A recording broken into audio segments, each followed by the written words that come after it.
Bismillahirrahmanirrahim. Assalamualaikum warahmatullahi wabarakatuh. Bismillah, alhamdulillah, wassalatu wassalamu ala rasulillah Nabina Muhammadin ibn Abdillah wa ala alihi wa sahbihi wa mawala la hawla wa la quwata illa billah. Faqad qala Allah ta'ala fi kitabihil karim wa huwa asdaqul qa'ilin. A'udzu billahi minasyaitonir rajim. Wa min ayatihi an khalaqalakum min anfusikum aswajan litaskunu ilaiha wa ja'ala bainakum mawaddatan wa rahmah inna fi dzalika laayatil liqaumin yatafakkarun. Shadaqallahul azim wa sadaqa rasulun nabiyul habibul karim wa nahnu ala dzalika minasyahidin wasyakirin alhamdulillah rabbil alamin. Ma'asyiral muslimin wa saudara mukminin rahimakumullah, usikum wa nasibi taqallah wa ta'atihi la'alakum turhamun. Mari sama-sama kita bersyukur kepada Allah Subhanahu wa taala dalam kesepian, dalam kesendirian kita, pada khalwat kita pada Allah maupun pada jalwat kita di tengah keramaian jamaah, kita tetap harus nyambung connect pada Allah dengan rasa syukur, karena berapa banyak sudah kejadian di luar sana yang tidak menimpa kita, dan Allah memberikan kita tetap senantiasa selalu istiqomah dalam Islam ini dengan hadirnya kita di pengajian ini. Amin. Amin. Ya, kalau bisa juga hadir tempat lain juga, ngaji tempat lain, ambil secara rakus ilmu-ilmu Allah supaya kita punya bekal yang banyak menuju kematian kita. Semoga Allah menjadikan kita termasuk golongan hamba-hamba yang diampuni. Amin. Diridhoi segala hidup dan segala amal perbuatan kita, diterima amal ibadah kita semua. Amin. Kepada yang tidak hadir, kita doakan agar Allah selanjutnya memberikan rahmat dan hidayah kepada mereka semua. Amin. Kita masuk ke dalam bab terakhir dari tolak dan rujuk, yaitu solusi pencegahan talak. Kemarin kita sudah membicarakan masalah solusi pada apa ini namanya, rutin, ya, tarbiyah dan juga muasyarah bil ma'ruf. Jadi tarbiyah itu pendidikan yang dimana gurunya sendiri mesti baik, ya, mesti bersih. Lalu muasyarah bil ma'ruf adalah mempergauli istri dengan baik menurut agama tentunya gitu.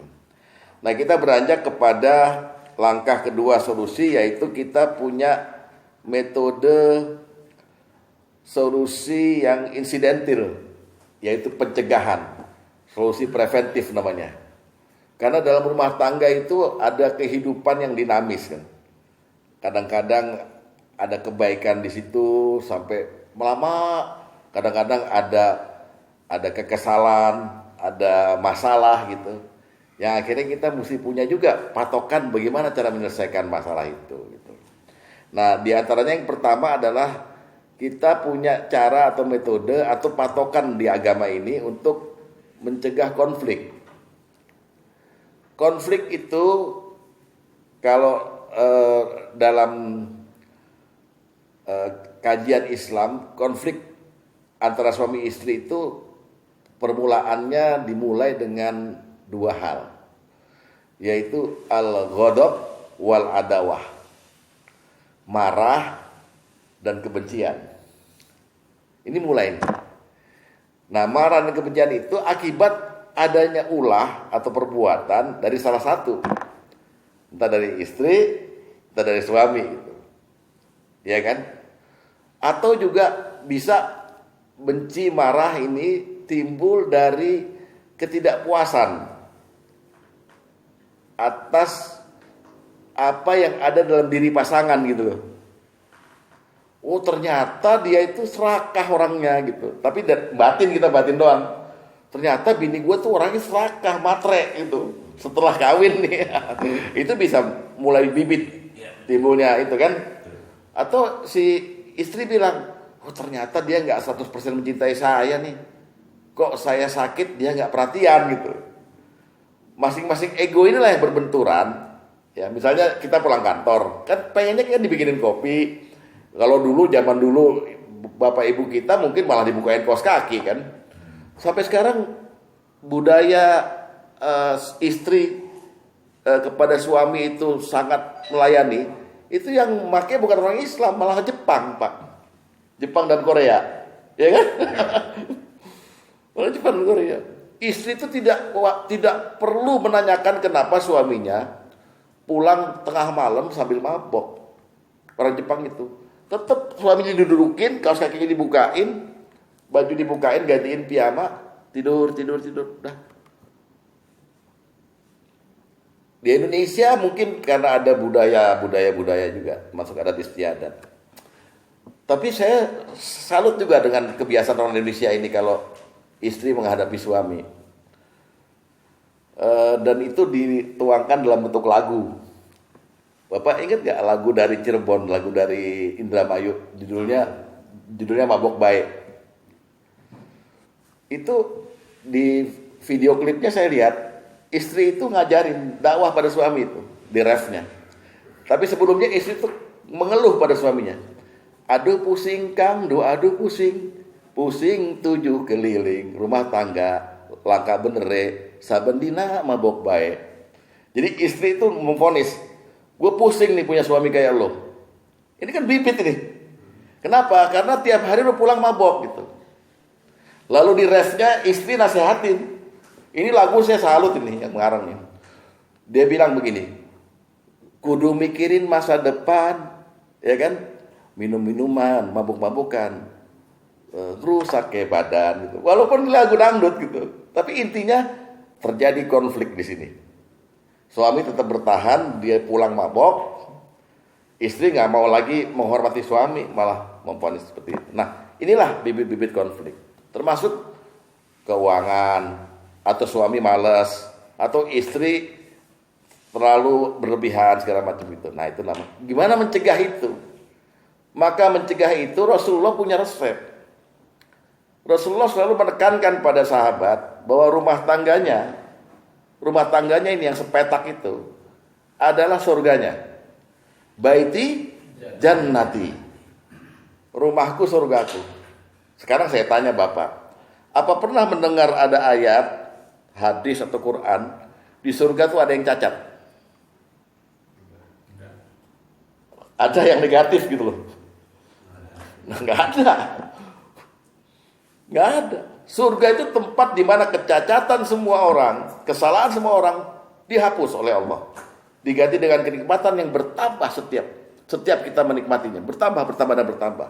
Hanya ada di surga. Tapi Rasulullah sudah mengumumkan baiti jannati. Itu perintah pada kita. Tidak ada satu pun harus yang terjadi konflik di rumah itu. Jadikan surga rumahmu. Bisa nggak? Bisa nggak? Kalau kita enggak, kita udah gengsi duluan, istri buat salah sekali, itu yang jadi patokan kita untuk menghukum dia terus itu. Betul? Jadi ini biasanya saya terangkan depan menteri Pak, kalau depan Bapak buang siala gitu. Ya. Jadi kita harus mengerti bahwa Rasulullah memberi tugas pada kita, baiti jannati. Jadikan surga rumahmu itu. Nah, dasar untuk mencegah konflik ini, dasar sebetulnya untuk mencegah supaya kita jangan cerai. Yang pertama konflik itu memang tetap berpatokan pada ayat ini nih. Lihat ya. Ya ayyuhallazina amanu qu anfusakum wa ahlikum naro. Tetap di situ. Ayatnya tetap enggak berubah. Jaga dirimu dan keluargamu dari api neraka. Dan ditambah satu hadis lagi.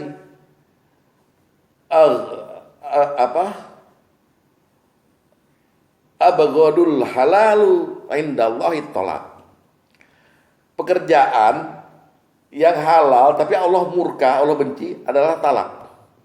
Coba dipegang sama seorang suami itu aja, 2 ayat itu dipegang. Oh berarti saya ini penjaga. Saya penjaga surga saya gitu. Mana ada konflik kalau orang udah berketetapan dalam hatinya seperti itu. Jadi jelek baiknya istri dan anak itu ya tanggung jawab kita. Ngapain kita memicu konflik malah gitu. Kan begitu. Ini jadi Islam tuh kepengen jadiin bapak seorang suami yang sempurna sebenarnya. Ya kan? Seorang suami yang sempurna gitu. Dengan segala kekurangan bapak di hadapan Allah. Mintalah pada Allah supaya jadi laki-laki yang sempurna, yang dalam surat At-Tur 21 tadi bisa mengikut sertakan anak cucu ke surga. Tapi bikin surganya di rumah dulu. Baiti jannati. Itu kira-kira ya. Nah, tadi ayat yang saya bacakan di depan itu juga jadi patokan untuk mencegah konflik. Bagaimana seorang itu dipasangkan oleh Allah melalui pernikahan, kemudian Allah kasih dia resep atau perasaan untuk menghindari konflik.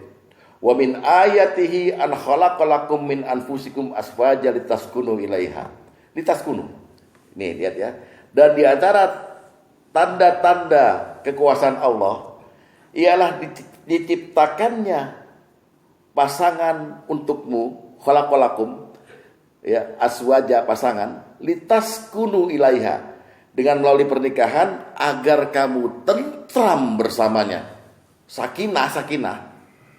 Loh, kalau orang tentram, saya tanya, ada konflik nggak? Nggak ada. Orang tentram itu pemaaf. Orang tentram itu nggak ngelihat. Jadi gini, seseorang tuh kalau melihat sesuatu itu harus dari sisi positifnya terus.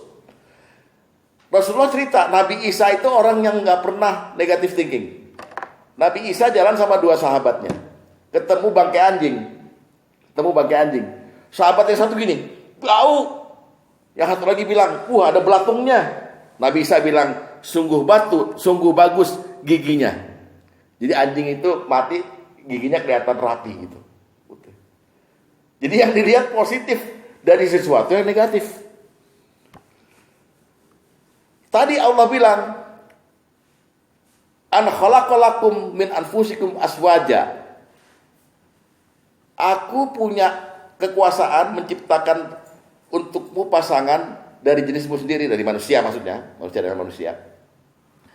Litaskunu ilaiha, agar kamu hai para suami tentram bersamanya. Ini patokan nih.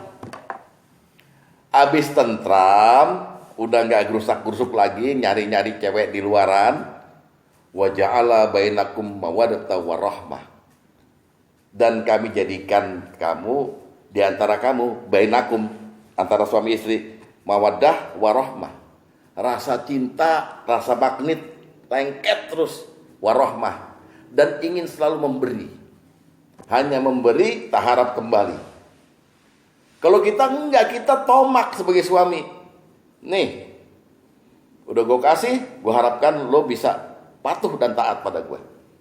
Istri dikasih sesuatu, dia masih songong sama kita marah. Kamu gimana sih? Saya udah berkorban tuh. Nah, udah konflik. Tapi Allah bilang, litaskunu ilaiha wa ja'ala bainakum mawaddata warahmah. Inna fi dzalika laayatil liqaumin yatafakkarun. Sesungguhnya yang demikian itu agar kamu berpikir. Nah, inilah ayat pencegahan konflik pertama. Ar-Rum ayat 21. Ayo buka dulu. Mestinya dihafal nih kalau Bapak mau suatu saat nanti ingin khotbah di pernikahan. Ar-Rum ayat 21. Surat Ar-Rum itu surat 30. Surat ke-30 ayatnya ayat 21. Ini cuman ditempel di undangan kawin. Udah gitu cuman latihnya doang. Jadi hilang gitunya guys ya.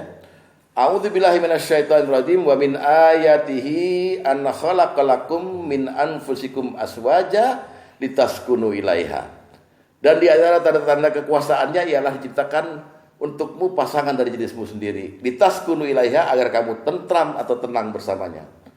Wa ja'ala bainakum, dan diturunkan di antara kamu, dijadikan di antara kamu mawaddah warahmah, cinta dan kasih sayang. Inna fi dzalika laayatil liqaumin yatafakkarun. Sesungguhnya demikian itu adalah satu tanda-tanda bagi orang yang mau berpikir. Putar otak sebagai suami. Gimana caranya mempertahankan cinta dan kasih sayang itu? Pertama adalah suami jangan membenci istri. Kalau istri itu sudah jelas-jelas mukminah, taat, sholat, segala macam, jangan dibenci dah.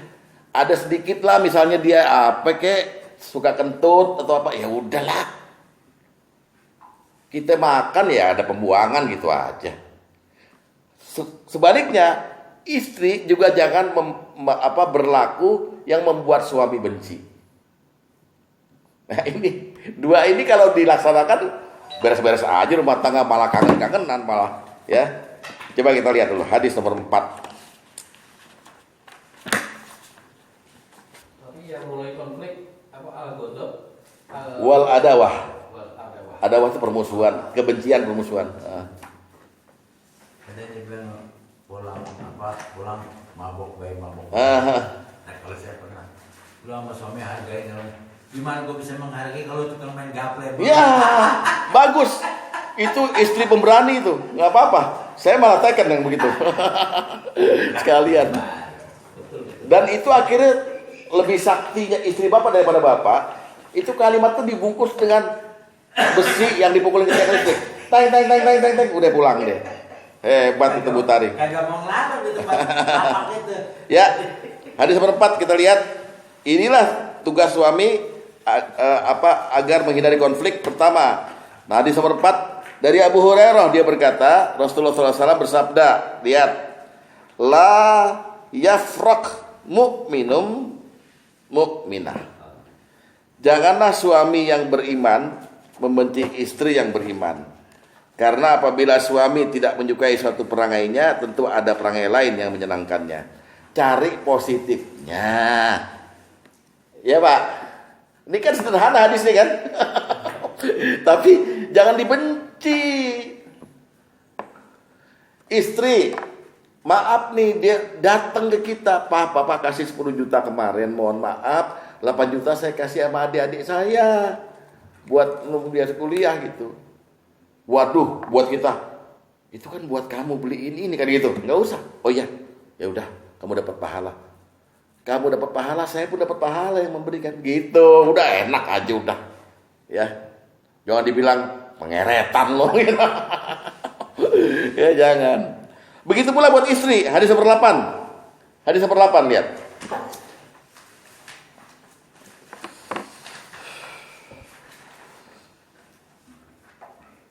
Berkata Abu Hurairah, yaqulu Abu Hurairah radhiyallahu anhu.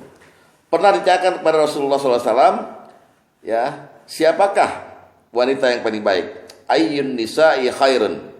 Beliau menjawab, 1, yang paling menyenangkan jika dilihat suaminya. 2, senantiasa menetaati suami jika diperintah. Dan 3, tidak menyelisih suami pada diri dan hartanya sehingga membuat suami benci. Istri jangan coba-coba nimbulin masalah mengenai diri.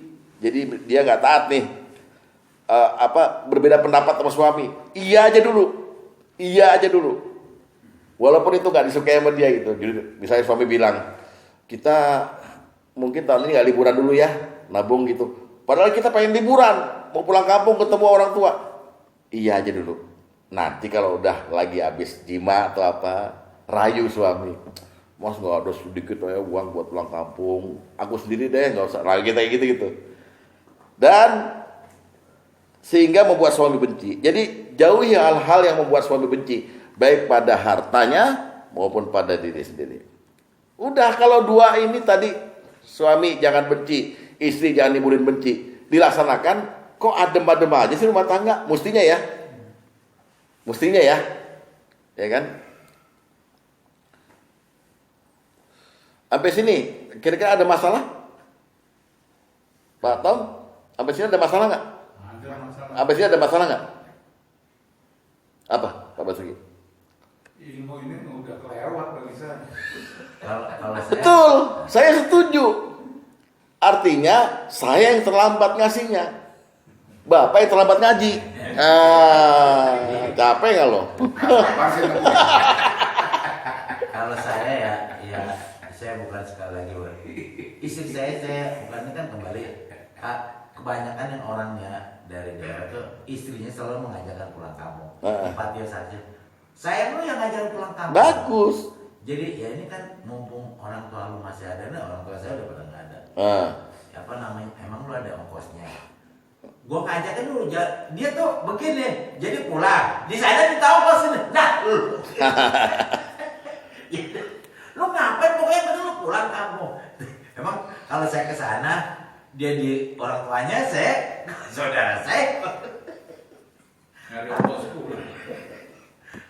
Udah ya, habis ini nggak ada masalah ya. Habis ini nggak ada masalah dong. Bahwa konflik tidak akan tercipta apabila Anda melaksanakan yang sederhana ini. Betul? Sederhana kan? Jangan benci. Jangan benci lah udah. Senengin terus aja. Karena tadi ayatnya bilang begitu. Wa ja'ala bainakum mawaddata warahmah. Ini kadang-kadang kita ini mendoain ada yang kawin, semoga mawaddah warahmah ya, samara katanya itu. Tapi dia nggak bisa bikin samara di rumahnya, percuma Pak. Ya nggak, betul ya. Nah, kemudian langkah kedua, sudah kita membuat suasana menjadi suasana damai lah, cinta, penuh sayang. Langkah kedua, ini yang mencegah konflik. Banyak permaafan. Wah, kita ini kadang-kadang jadi bintang di rumah tangga ini karena kita kan pemimpin. Itu akhirnya keluar diktatornya. Iya betul Pak Tom? Ya, keluar tirani. Nah, itu nggak boleh. Banyak permaafan. Karena yang suruh Allah. Yang suruh Allah. Dalam At-Taghabun disebut begini. Ya ayyuhalladzina amanu, lihat baik-baik nih, Allah informasi kepada kita. Inna min azwajikum wal auladakum aduwwan lakum. Wahai orang beriman, sesungguhnya istri-istrimu dan anak-anakmu bisa jadi musuh bagimu. Itu maksudnya gini. Karena istri-istrimu itu artinya bukan satu ya, jamak. Kalau untuk orang-orang itu, untuk orang-orang yang bininya satu, ini ayatnya bunyinya gini. Sesungguhnya istrimu kadang-kadang jengkelin, kadang-kadang nyenengin. Itu maksud Allah begitu. Jadi bisa jadi musuh bagimu. Fa'dharuhum, maka waspadalah. Wa in ta'fu, kalau kamu memaafkan, wa tasfahu, dan memaafkan, wastaghfiru, dan memaafkan, innallaha ghafurur rahim. Sungguhnya Allah Maha Penyayang. Maha Pengampun untukmu.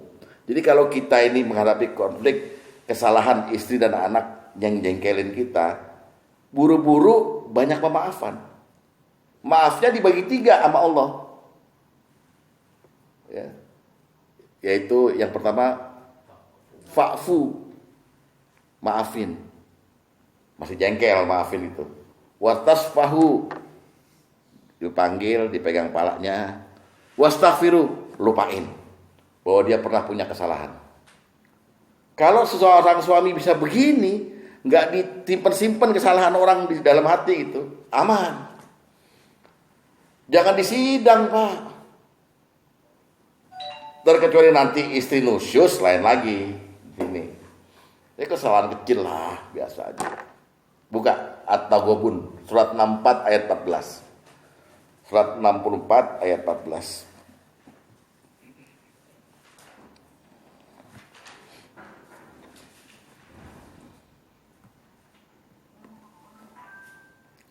Ya.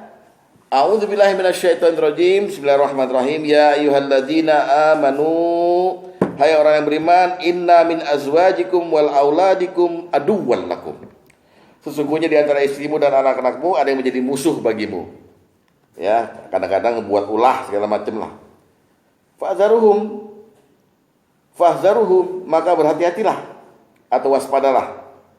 Wa in ta'fu, jika kamu maafkan. Wa tasfahu, kamu maafkan.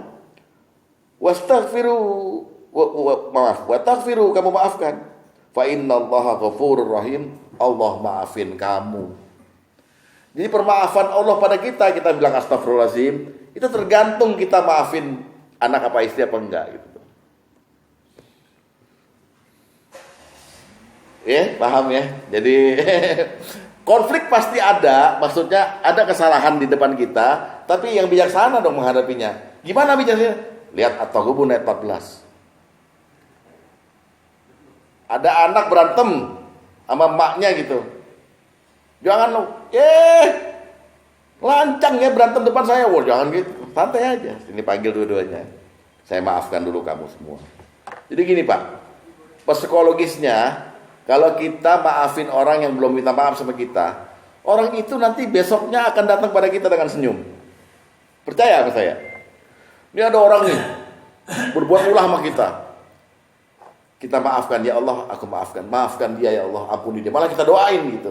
Besoknya dia pasti datang pada kita. Entah nelpon, entah apa gitu.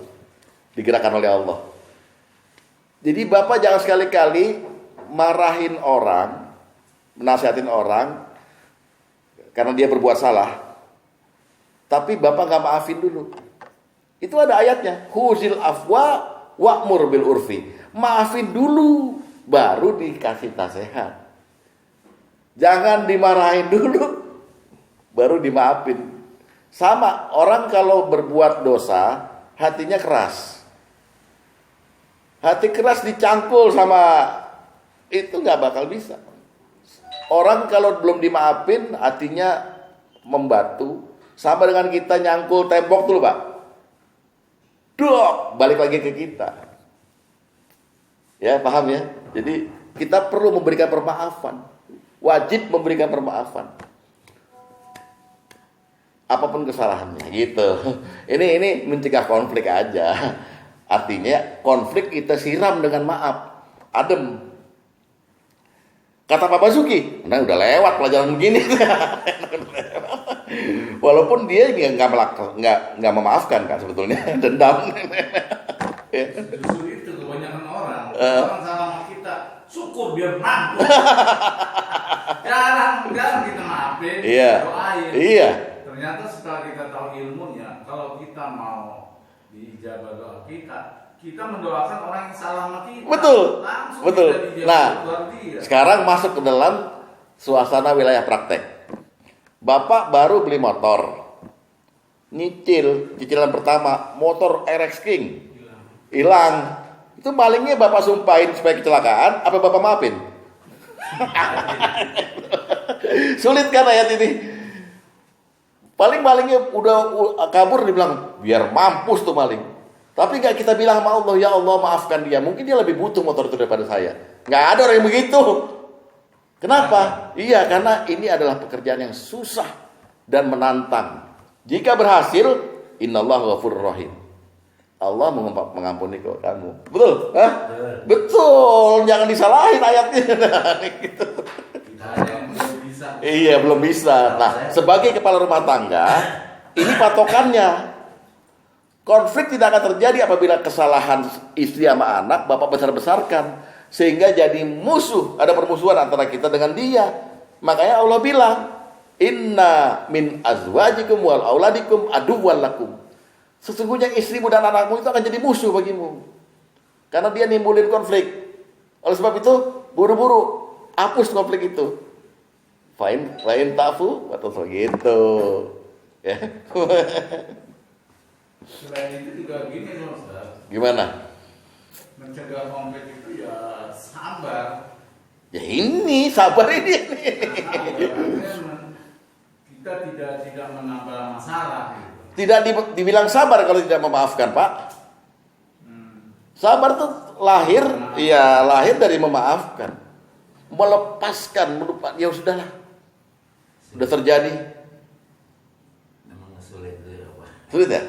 Sulit nggak mungkin ada tausiah. Ini derajat yang bilang sabar itu tidak ada batasnya, gitu kan? Nggak ada batasnya sabar. Ada. Hah? Ada sabar pada batasnya. Ada batasnya. Iya, jadi sabar gak ada batasnya itu perkataan orang barat itu. Sabar ada batasnya. Rasulullah yang bilang, inna sabru fi sodamatil ula. Sabar itu pada tamparan pertama. Maksudnya gini, kita punya orang tua meninggal. Ada orang yang gak terima. Tapi kalau orang yang terima, dia langsung memuji Allah. Itulah yang namanya sabar pada tamparan pertama. Kalau dia ngamuk-ngamuk dulu, baru sudah dibilang, astagfirullah saya sabar. Bukan sabar itu. Sabar, batasnya, fi sodamatil ula. Pada awal dia terkena sesuatu. Ini yang dituntut. Fa'fu wa tasafahu wastaghfir itu sabar. Jangan bilang gini amat lu jadi bini gue gini amat lu. Anak-anak lu anak siapa sih, anak setan kali lu ya. Bikin rusuh aja. Nah, makin jadi. Akhirnya terjadi yang disebut dengan aduwwan lakum. permusuhan antara kau dan istri dan anak. Gitu. Sebetulnya Al-Quran gamblang menerangkannya kok. Jadi sabar tuh ada batas. Ada, bukan nggak ada batasnya. Gua udah 3 kali sabar. Nah kan, salah, itu salah. Udah 3 kali sabar. Itu ada ciri-ciri orang godok, orang-orang marah justru. Gitu. Tapi kalau tadi saya bilang sih sabar nggak ada batasnya. Itu kalau Az-Zumar 10 gimana itu? Apa dia bilang? Orang yang sabar Iya. tidak ada batasnya. Bukan, pahalanya. Pahalanya. Coba Az-Zumar ayat 10. Dibacakan aja keras-keras. Bukan sabar ada batasnya. Masa kita mau melawan Rasulullah? Berarti salah saya dong. Sama deh gitu. Iya sama, Bapak berdua emang ngajinya bareng guru siapa sih? Iya. Ayo. Katakanlah wahai hamba-hambaku yang beriman, bertakwalah kepada Tuhanmu. Bagi orang yang berbuat baik di dunia ini akan menguras kebaikan. Dan bumi Allah itu luas. Hanya orang-orang yang bersabarlah yang disempurnakan pahala tanpa batas. Iya itu pahalanya. Saya lebih tahu Az-Zumar ayat 10 duluan ngaji saya ketimbang. Bukan sabarnya, tapi pahala sabar itu Allah tidak hitung-hitung. Orang yang sabar begini nggak ada batas. Lihat baik-baik. Seseorang di zaman Nabi kehilangan anaknya meninggal. Lalu disebut malaikat yang nyabut nyawa itu dipanggil sama Allah. Pada waktu dia kehilangan anaknya, kau ambil nyawanya itu, gitu. Dia ngomong apa? Dia memujimu ya Allah. Alhamdulillah. Memujimu ya Allah dengan musibah itu, katanya. Saksikan wahai malaikat, dia akan saya tempatkan di surga karena kesabarannya. Itu maksudnya Az-Zumar ayat 10. Bukan kayak lu, apa batas. Jadi sabar dalam rumah tangga adalah mencegah konflik. Jadilah orang yang bijaksana gitu. Saya dulu waktu di Yogyakarta, zaman saya SMA, saya kan ngekos, cuman ngekos seminggu. Itu yang punya rumah, anaknya menghamili pembantunya.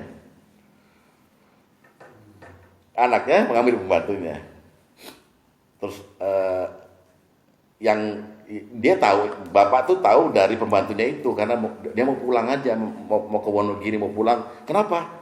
Saya hamil. Hamil sama siapa? Sama anak bapak. Dipanggil itu tuh anak. Kamu kalau nggak bisa bertanggung jawab, ya, kamu nggak ada bedanya sama monyet-monyet sono di hutan gitu. Nikahi, gitu. Saya maafkan semua, nikahi, tanggung jawab. Nah kata-kata saya maafkan itu, ini bapak mencegah sesuatu yang lebih besar lagi terjadi. Sulit pak. Ya, ini perkara sebenarnya bisa bapak terangkan di mana-mana, bisa bapak terangkan sendiri. Hanya bapak lupa ada tuntunan dalam Al-Quran yang bisa oh iya ya begini rupanya gitu. Jadi bukan perkara akal ini pak. Ini bukan hanya sekedar perkara akal, tapi perkara bagaimana agama menuntun bapak supaya tidak cerai dengan bab pencegahan konflik. Terus Nabi juga pernah menuntun kita supaya rumah tangga itu jadi surga dan tidak ada konflik itu. Ada 3 hal yang Nabi sampaikan, sederhana 3 hal ini. Dari 3 hal ini. Bunyi hadisnya begini.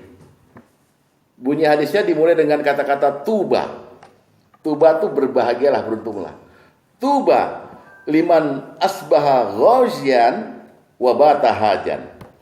Beruntunglah, berbahagialah orang yang kalau pagi hari dapat pahala perang, jihad. Sore hari dapat pahala haji. Pahala perang apa? Pahala jihad. Surga tanpa hisab. Pahala haji. Surga. Siapa yang beruntung ini?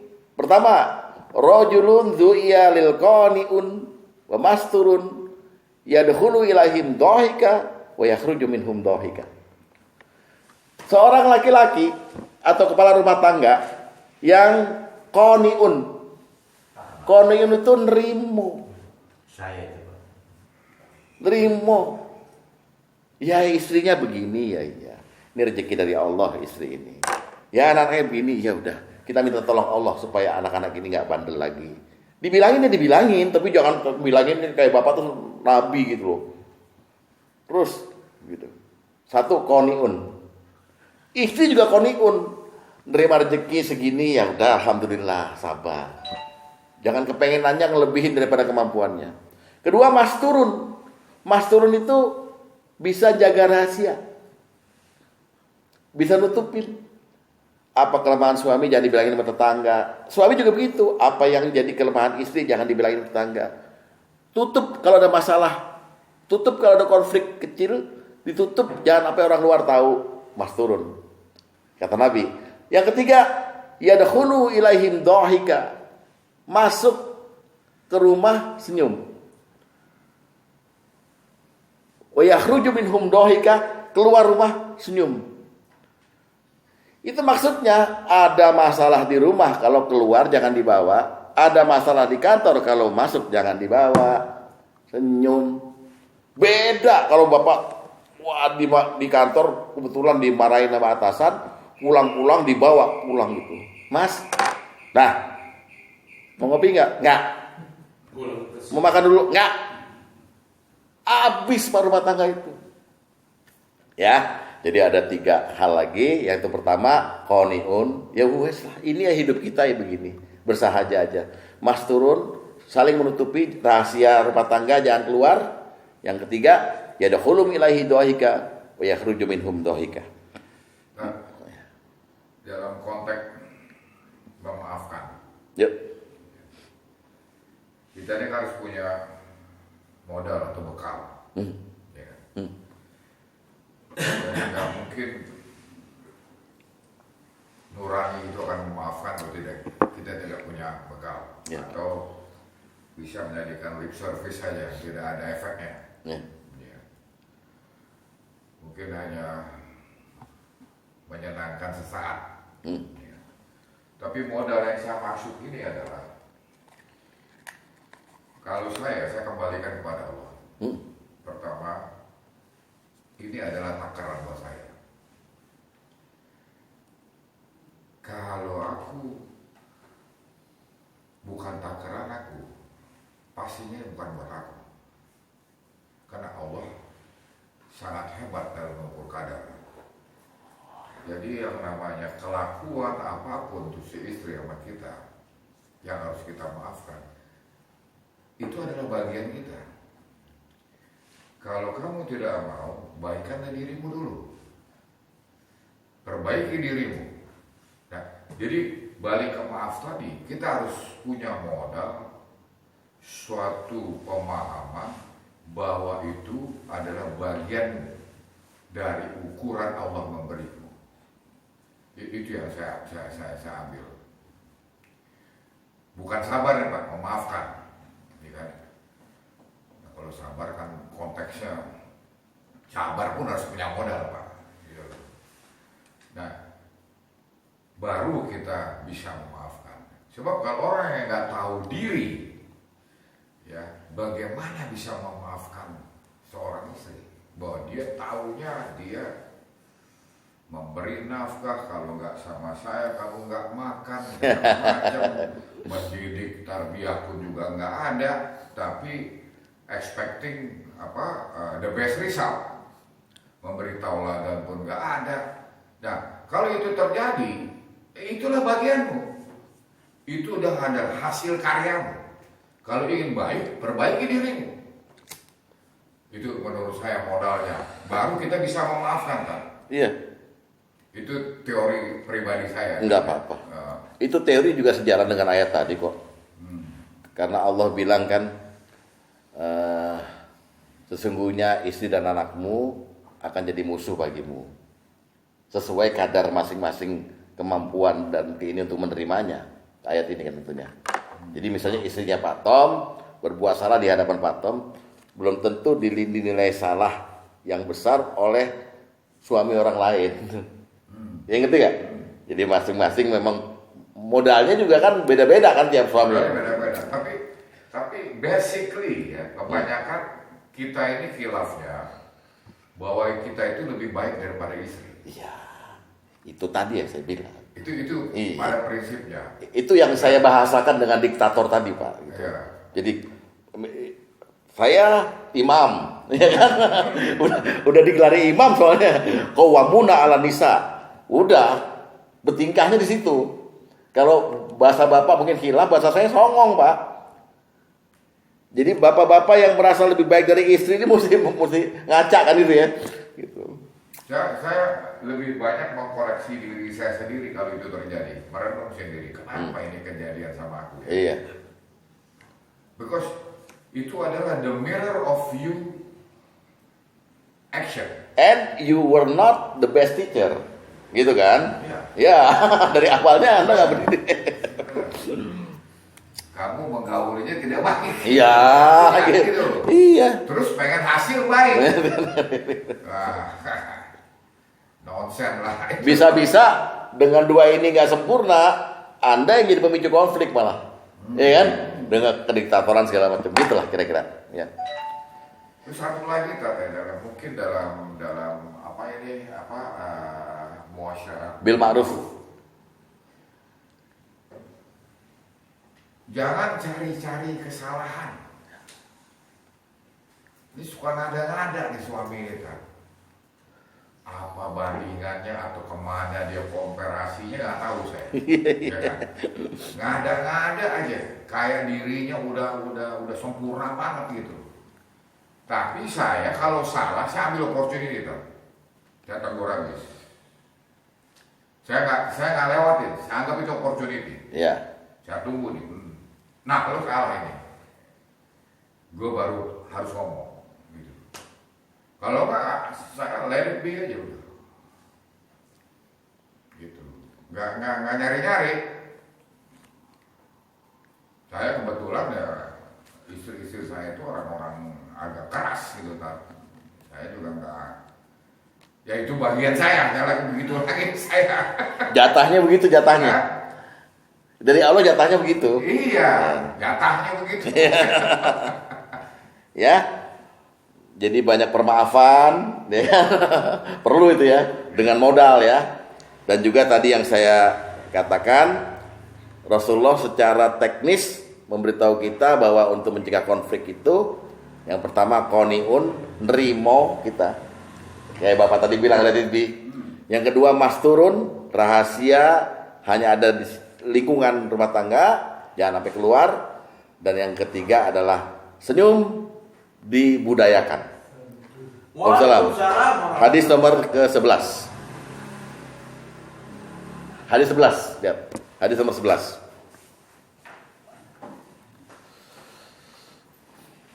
Dari yang bangun udah. Pak Karim, maaf Pak Karim. Kita udah mulai, Pak.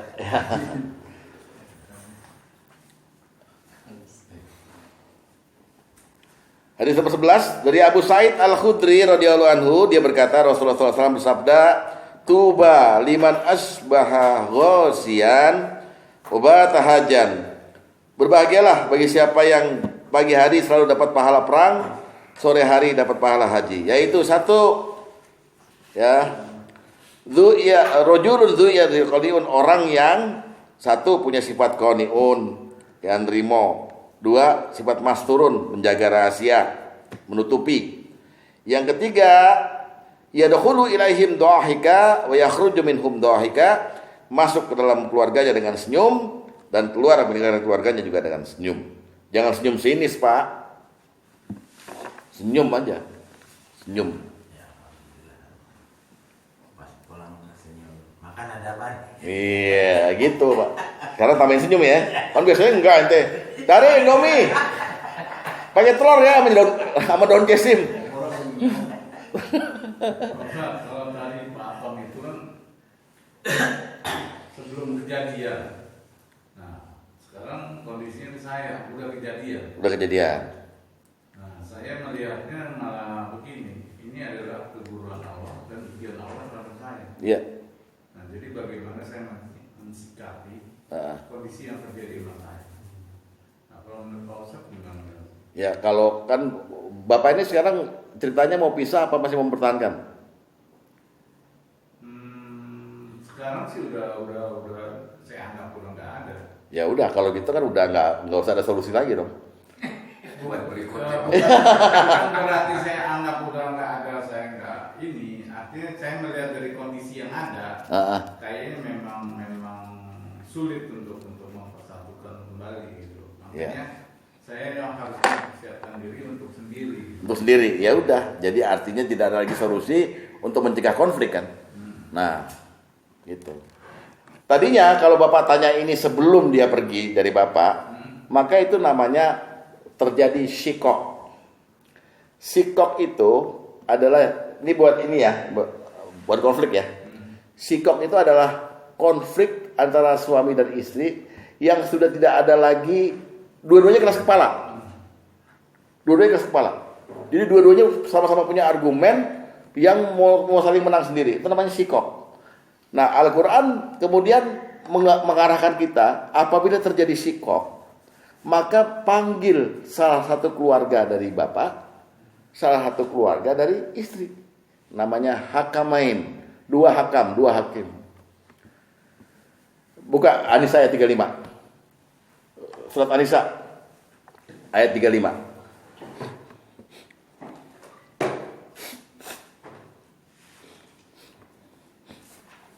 A'udzubillahi minasyaitonirrajim wa in khiftum, dan jika kamu khawatir, kamu ini artinya para wali atau suami juga boleh.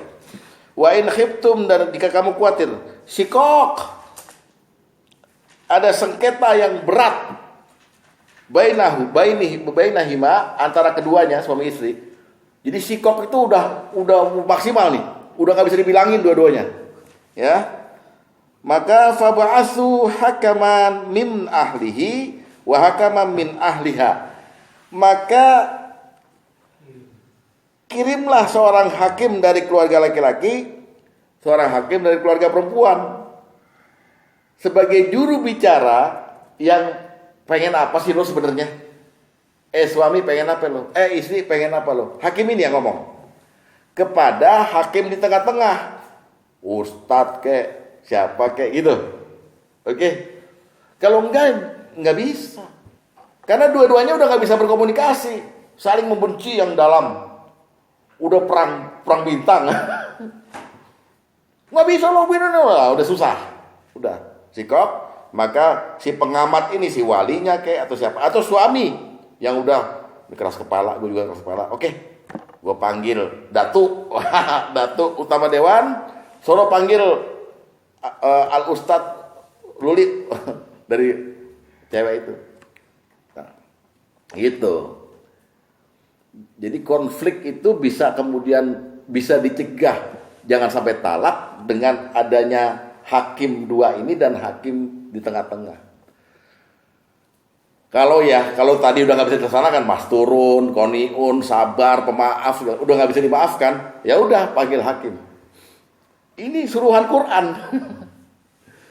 Jadi ada konflik yang biasa, ada konflik yang sifatnya sikok itu sebelum jatuh, ya panggil. Makanya saya bilang tadi, kalau dia belum pergi dari bapak, harusnya dua keluarga dipanggil. Satu aja yang paling dituakan gitu. Ini pernah terjadi pada Ali bin Abi Thalib. Ali bin Abi Thalib kemudian ada lihat ada konflik sikok begitu, ngambil dua hakim, sini kamu. Hakimnya dua-duanya ini dikong kali kong sama Ali. Dengar ya, sebelum kamu memutuskan semuanya, kita kasih putuskan yang terbaik. Kalau emang benar-benar udah nggak bisa disatukan lagi, ya nggak apa-apa. Tapi kita harus menyatukan kembali. Pokoknya dibikin gitu sama Ali. Namanya hakamain, dua hakim. Ya, ini lihat di hadis nomor 7.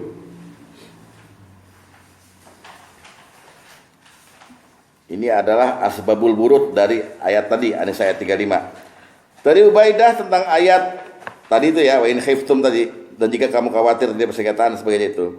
Dia berkata, si Ubaidah ini, ada seorang pria dan wanita datang kepada Ali radhiyallahu anhu dan masing-masing membawa rombongan. Ali kemudian memerintahkan mereka memilih satu orang dari rombongan masing-masing untuk menjadi hakim dari keluarga si pria dan satu lagi dari keluarga si wanita. Ketika mereka sudah mengutus masing-masing satu, Ali berkata kepada dua hakim tadi ya, tahan dulu. Sebelum aku memberitahu kalian apa yang harus kalian lakukan, apa kalian tahu apa yang harus dilakukan? Jika kalian menganggap mereka lebih baik bersatu, maka putuskanlah agar mereka bersatu. Tapi jika kalian anggap lebih baik berpisah, maka pisahkanlah. Ya. Jadi ada pencegahan talak dari Ali. Kalau benar-benar kamu menilai ini udah nggak bisa disatukan, ya nggak apa-apa. Tapi tetap harus disatukan. Jadi kita ini rumah tangga, dalam rumah tangga sampai kakek nenek sebetulnya nggak memerlukan orang lain. Kita diutus sama Allah jadi suami, dia jadi istri, ya kita naik kapal bareng-bareng nih. Tiba-tiba kita berselisih pendapat yang kuat, namanya sikok itu. Maka kita perlu memanggil ahli dari luar, dari keluarga kita dan keluarga istri. Saya kira begitu. Ya, itu masalah pencegahan konflik. Dah kelar ya. Ada lagi nggak yang mau protes? Gini Pak Ustaz, Gimana? dia antara suami dan istri tapi dipengaruhi bersama orang luar. Terus? Dia saling menyayang lah gitu, karena tekanan dari luar, makanya dia terjadilah perpisahan. Terus? Ya. Terus gimana terus solusi keluar? Ya, nanti dulu yang Pihak ketiga gitu. ada Ada pihak ketiga? perselingkuhan. Enggak, bisa aja dalam masalah ekonomi. Oh. Karena pernah terjadi di adik saya. Gitu. Oh iya, ada yang artis ya yang Ya. Dia sebenarnya dia saya mengenai akhirnya beberapa tahun yang lalu supaya kamu balik lagi. Saya nggak terima. Karena dia dipengaruhi sama teman-temannya. Oh, jadi si Ulfa dipengaruhi sama teman-temannya supaya pisah sama si Hakim. Iya. Nah, terus? Ini masalah ekonomi kan. Yang Bapak tanyakan apa? Nah, dia kan karena dia ada pihak ketiga makanya dia berpisah. Nah, ya, yang perlu dipertanyakan begini, yang perlu dipertanyakan pada waktu awal mereka menikah, mereka jalanin nggak itu semua tadi? Oh, Bapak terlambat sih datangnya. Yang tadi itu Mas turun segala macam. Berarti salah satu di antara Hakim atau Ulfa itu nggak Mas turun. Dia menceritakan perihal rumah tangganya pada orang luar, sehingga terjadi pengaruh itu. Memang menjaganya betul-betul Pak kalau rumah tangga itu, karena Allah suruh kan dari Ar-Rum 21 tadi gitu. Nah ternyata salah satu di antara pasangan ini terbuka kepada orang pihak ketiga. Rumah tangga gue payah nih, Hakim nggak bisa kasih nafkah. Ya misalnya begitu misalnya. Lalu dikomporin lah sama orang luar. Pokoknya pada waktu awal pernikahan betul Pak Tom, ini jatah saya. Nah mungkin Ulfa nggak koniun, nggak nerimo apa adanya Hakim. Hakim juga nggak bisa menampilkan sesuatu yang membuat rumah tangga itu jadi surga. Seperti itulah kira-kira Pak. Jadi kalau ditanya solusinya udah telat, udah pisah ya sekarang ya. Udah lama Pak. Iya udah lama. Dia apa namanya? Mungkin dia predisinya mungkin dengan ada masalah itu kan ego itu mungkin kamu lebih naik kan kita. Iya. Kan kebalik gitu. Habis bisa dia jatuh. Jatuh dia. Sampai jatuh sama sekarang. Ya sampai sekarang. Kalau gengsi. Hah? Gengsi. Ya pokoknya semuanya sebetulnya bisa dicegah kok semuanya dengan rumus tadi. Inilah yang hadis dari nomor 11 ini. Iya bisa dengan itu.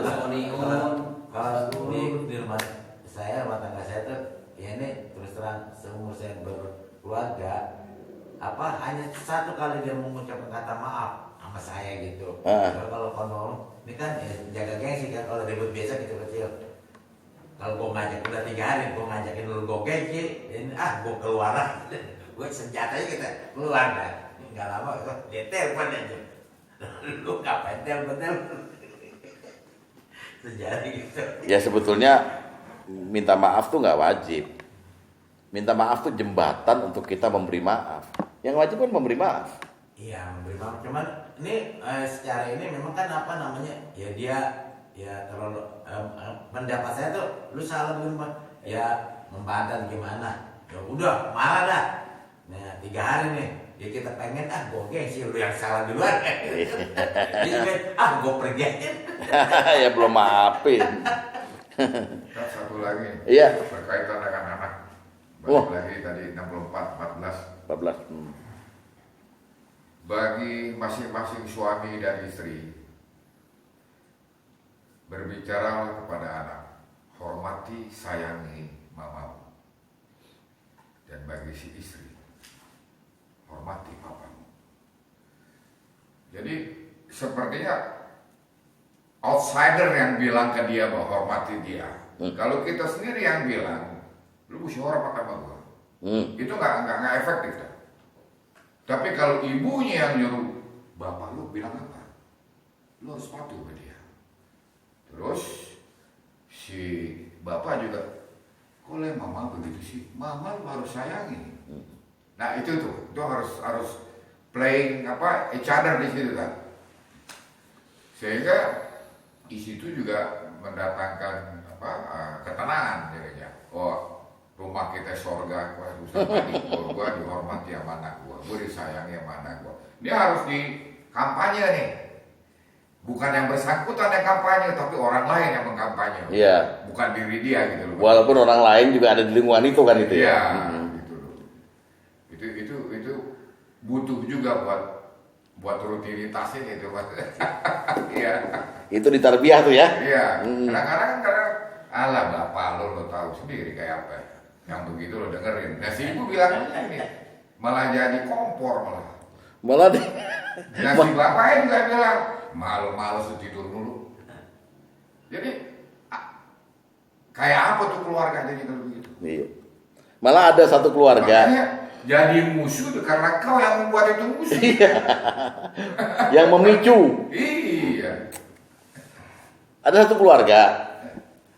Suaminya itu tukang mabok. Pokoknya nggak ada hari kalau nggak minum.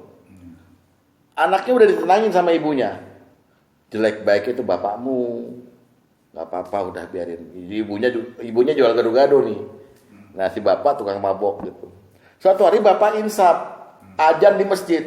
Anaknya tanya, Bu, bapak kok ajan di masjid? Iya nak lagi kumat. Gitu. Jadi tobat dibilang kumat. Itu saking nutupin supaya artinya kalau dia kembali ke Allah malah kumat. Aslinya yang wajarnya dia mabok. Jadi memang betul. Iya. Itu termasuk mas turun loh. Ya. Itu termasuk mas turun di hadis nomor 11 tadi. Oke. Jadi si ibu berusaha nutupin kalau bapak memang ada cacat. Jangan sampai anaknya tidak menghormati, kan gitu. Itu masuk mas turun. Saling dorong ya kan? Iya. Adanya memang di sini, tapi ada juga di pencegahan konflik kan gitu. Iya sama sebenarnya. Ya. Anak saya masuk ke rumah nih ntar. Saya misalnya di ruangan makan, dia masuk ke rumah. Kamar di depan. Mama ada di depan. Kenapa bukan lo temui dulu sama Bapak? Saya sampai segitu. Makanya Pak Tom jangan langsung masuk aja tuh gitu, ya. Saya gitu. Ya. Ada yang mesti sapa karena dia di depan tuh. Nah, kayak gitu kita harus jualan nih masing-masing gitu. Ya, give appreciate sama give respect lah ya. Iya, ya. Itu kan salah satu yang membuat jadi surga tuh rumahnya. Oke.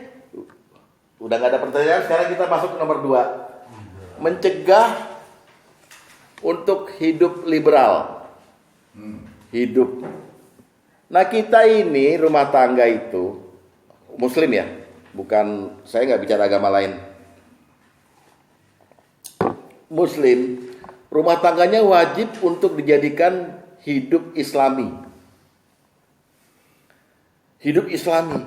Gak boleh dibilang kolot Pak.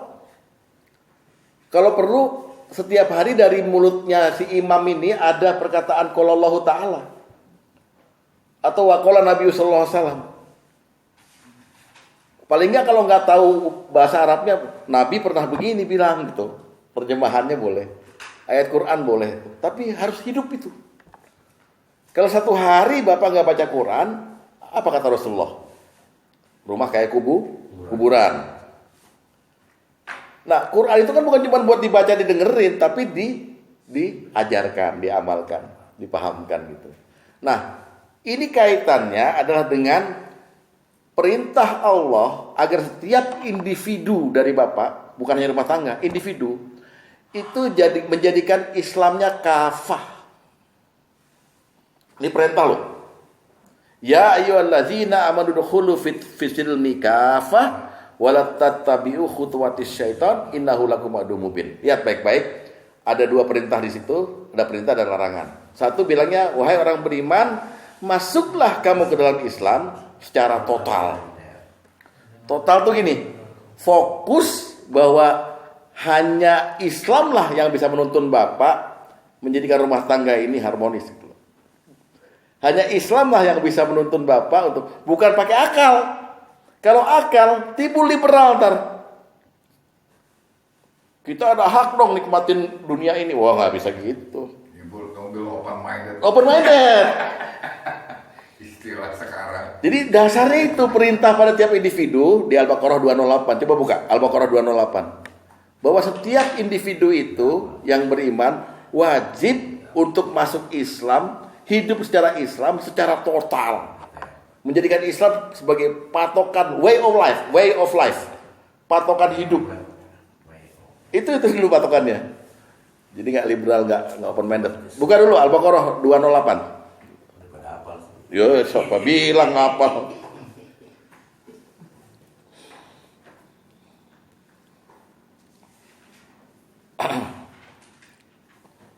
Ya ayyuhallazina amanu, wahai orang beriman, udkhulu fis silmi kafah. Masuklah Islam secara keseluruhan, secara total. Terus ada wala tattabi'u khutuwatis syaitan innahu lakum aduwwum mubin. Jangan kamu kasih kesempatan setan untuk ngobrak-abrik rumah tanggamu. Makanya kemarin hadis yang dibawakan Pak Iskandar itu bagus itu. Jadi diingatkan kembali oleh Pak Iskandar bahwa setan itu memang tugas utamanya dan yang paling berprestasi adalah menghancurkan rumah tangga orang. Makanya ini ayat. Ya. Lihat hadis nomor 5 dulu, lihat. Itu setan itu, si iblis itu kan jadi raja sekarang nih di air sono, di laut. Dia tiap hari ngirim semua setan-setan yang menggoda manusia. Lapor tiap hari setan, saya berhasil bikin dia mencuri, bikin dia korupsi. Nggak ada apa-apanya. Tapi kalau ada yang lapor setan, saya berhasil menceraikan suami istri itu, maka setan yang begitu prestasinya sangat tinggi. Nah, wala tatabi'u nomor 5 dulu ya. Dari Jabir, dia berkata, Rasulullah SAW bersabda, sungguhnya iblis meletakkan singgasananya di atas air, setelah itu dia menugaskan anak buahnya. Anak buahnya yang peroleh kedudukan tertinggi di sisinya adalah yang berhasil menggoda manusia. Ada beberapa anak buahnya yang datang lalu melaporkan, aku sudah melakukan ini dan itu. Iblis menjawab, kamu belum berbuat apa-apa. Kemudian anak buahnya yang lain datang melaporkan, aku telah menyesatkan si fulan hingga aku memisahkan dia dari istrinya. Iblis menyuruh anak buahnya itu mendekat. Saya berkata, kamu memang benar-benar the best, anak buah yang terbaik. Jadi setiap rumah tangga ada ancaman dari setan untuk dipisahkan antara suami dan istrinya. Minimal ditimbulin konflik atau berantem. Oleh sebab itu ayatnya tadi bilang, Islamkan rumah tanggamu secara total. Jangan kasih kesempatan setan untuk datang menghancurkanmu. Paham ya? Nah, apa ini maksud dengan kafah? Udkhulu fi silmi kafah. Gini loh. Anda ini dikasih meteran sama Allah. Meteran persentase Islam. Dari ujung kaki sampai ujung kepala. 1 sampai 100. Dari Anda balik, maka udah ada kewajiban. Persentase itu naik sepanjang hidup. Nyawa masih ada di sini. Naik. Anda rajin sholat, naik. Islamnya jadi bagus. Bisa haji, naik lagi terus. Maksudnya kafah itu jadikan dia 100%. Ukuran meteran Allah itu dikasih di samping kita, jadikan Islam kita 100%. Banyak yang gagal. Saya 90%. Hah? Sholat subuhnya masuk. Bukan hanya sholat, semuanya. Jadi prosentasenya bisa naik turun ini. Jadi misalnya gini, Pak Haji Basuki di umur sekian ini dinilai oleh Allah, oleh malaikat yang mencatat itu. Keislamannya itu baru 70%. Sedangkan Al-Quran menuntut keislaman seseorang kafah 100%. Ketika dia mati, dia Islam. Makanya ada ayat, wala tamutunna illa wa antum muslimun. Jangan kamu mati sebelum kamu Islam yang kafah. Oleh sebab itu, rumah tangga juga begitu. Hindari, cegah Anda liberal, Islamkan rumah tangga itu. Niatnya begitu, niatnya ya. Nah, bagi orang yang baru menikah, persentase Islamnya Allah naikin. Keberadaan istri, ya, supaya nggak liberal, dibilang sama Rasulullah membantu untuk naikin jadi 100%. Itu indahnya Islam. Kalau bisa sama-sama begitu, aman Pak. Nggak akan ada perceraian. Coba kita lihat dulu. Hadis nomor 10. Dari Anas bin Malik, dia berkata Rasulullah SAW bersabda, "Idza tazawwajal abdu," jika seseorang menikah, faqad istakmala nisfuddin, maka dia telah menyempurnakan setengah dari agamanya. Persentase keislamannya 50%. Falyattaqillah, maka takutlah kamu, bertakwalah pada Allah. Pada setengah yang tinggal finish fil baki, kamu masih punya tugas lagi 50% lagi sebelum kamu mati, supaya kualitas keislamanmu jadi 100% kafah. Nah, gimana caranya? Kawin kan? Kawin 50%.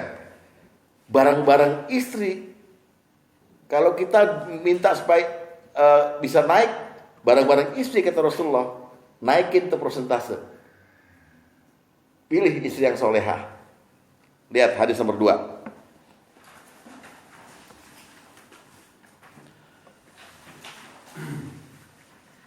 Man razaqahullahu imra'atan solihah. Barang siapa yang dikaruniai oleh Allah dengan wanita, dikaruniai Allah seorang wanita atau istri yang solehah, faqad a'anahu ala syartil dinhi, maka sungguh Allah telah membantunya untuk melaksanakan separuh agamanya. Karena itu takutlah kamu, bertakwalah kamu dengan setengah yang kamu lakukan bersama-sama. Nggak ada pilihan lain, naikin persentase Islam kita dengan cara sama-sama hidup Islami. Ya kalau bisa, ya begitu deh Pak. Memang kadang-kadang nih yang buat kita hidup liberal tuh TV. Mulai dari hal yang kecil, assalamualaikum, cium tangan, apa segala macam, sampai makan, kalau bisa makan bareng-bareng itu berdoa dulu. Maksud kita kalah sama orang Kristen. Bapak kami yang ada di surga, dimuliakan namamu, besarlah kerajaanmu. Terima kasih atas rezeki hari ini. Terima kasih, baru makan. Kalau kita enggak gitu, nggak pakai bakso tar, Indominya nggak pakai bakso, nggak bismillah nggak apa, main batas. Ya, kita punya doa sebelum makan, baik itu sahih maupun nggak sahih, minimal bismillahirrahmanirrahim. Gitu, udah Islami. Masuk WC, ajarin anak-anak bagaimana gitu. Sampai mereka mau melamar atau mau menikah, kita cara Islam. Apa cara Islam semua gitu. Emang ini kolot kan? Kolot, tapi perlu. Ya, perlu. Terbeda deh Pak, cara Islami dengan nggak cara Islami.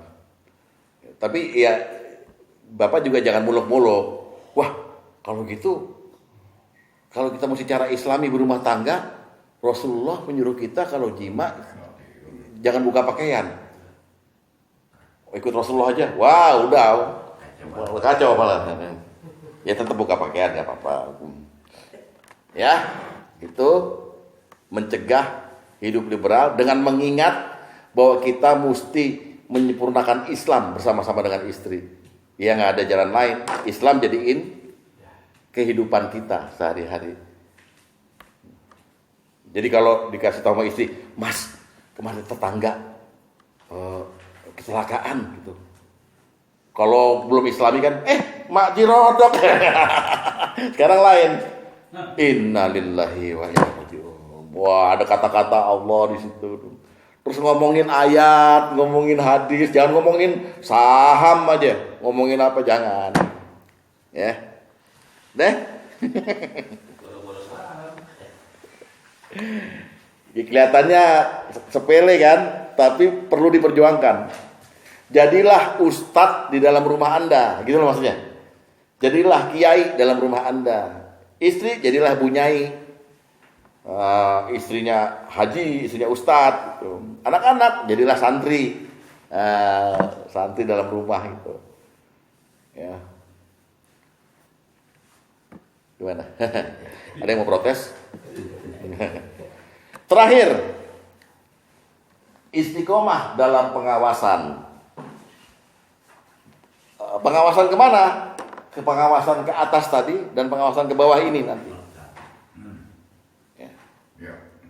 Ya. Nah, ada orang laki udah kasih pelajaran pada anak istrinya segala macam gitu, tapi nggak ngawasin, nggak monitoring gitu loh, nggak evaluating. Ya bisa-bisa lepas gitu. Harus diawasi tetap. Barang siapa yang tidak mengawasi disebut dalam agama dayus. Coba apa tuh dayus? Lihat dalil nomor 9 dari kitab Ibnu Taimiyah. Wat dayus allazi la ghairatalah. Dayus adalah laki-laki yang tidak memiliki rasa cemburu. Lebih jelasnya lagi, lihat dalil nomor 3. Nomor 3, lihat. Dayyusu rajulun la yagharu ala ahlihi wa yardo loh ya. Wa yardo bil maksiati wal fahisi. Wal fahisha. Dayyus adalah seorang suami yang tidak cemburu, bahkan membiarkan anggota keluarganya melakukan kemaksiatan dan dia ridho dengan maksiat tersebut dan kekejian tersebut yang dilakukan oleh keluarganya. Jangan begitu. Anak perempuannya umur 17, Pak, pengen ulang tahun dong. Undang-undang teman-teman umur 17. Di mana? Minta uangnya, Pak, mau di hotel, apa di restoran gitu. Berangkat pakai celana pendek doang, hot pants. Nggak apa-apa, sekali-sekalinya dalam hidup katanya. Nggak dayus dia. Dia termasuk dayus dia. Nggak cemburu. Apabila anaknya diperkosa orang gimana? Bini, Pak, ini ada rombongan ibu-ibu mau ke Cibodas, nginep 3 hari gitu. Ya kan? Terus ada bapak-bapak ikut juga katanya. Wah, bahaya dong. Ada bapak-bapak ikut, ada ibu-ibu juga, bahaya. Cibodas. Larang. Jadi segala sesuatu yang dibawa anak atau istri dari luar rumah yang kira-kira berpotensi untuk menjadikan Islam itu tercemar di situ, bawa apa gitu, langsung cegah. Itu namanya pengawasan melekat. Ad-dayus. Siapa yang masih dayus, biarin aja deh. Udah gede ini, udah dewasa, dia bisa bertanggung jawab sendiri pada Allah. Itu namanya dayus loh ya. Nggak mencegah. Maka orang dayus ini nggak bisa nyium bau surga. Anda sia-sia melaksanakan nomor 1 dan nomor 2 ini kalau masih dayus. Hadis nomor 6. Dari Abdullah bin Umar bahwasanya Rasulullah SAW bersabda, 3 golongan yang Allah mengharamkan surga atas mereka, yaitu 1, pecandu khamar, 2, anak durhaka pada orang tua, dan 3, dayus. Wa dayusu allazi yuqarru fi ahlihil khabsa, yaitu seorang yang merelakan keluarganya berbuat kekejian. Pengawasan bukan seperti nanti mencari kesalahan, bukan. Tapi ada salahnya langsung, nggak bisa begini. Anak kita perempuan ada yang jemput, mau izin om, ini pada mau main-main di puncak, di villa puncak itu, bohongan, nggak boleh. Gitu. Jadi tetap kita melakukan pengawasan, hidup Islaminya gimana, ya. Saya yakin kalau orang nggak konflik, nggak ada apa-apa gitu, betah di rumah kok. Yang buat nggak betah di rumah itu karena ada konflik. Contoh misalnya Pak Sugeng di rumah udah makan udah lari ke perempatan, lega di perempatan, bebas, nggak ada istri.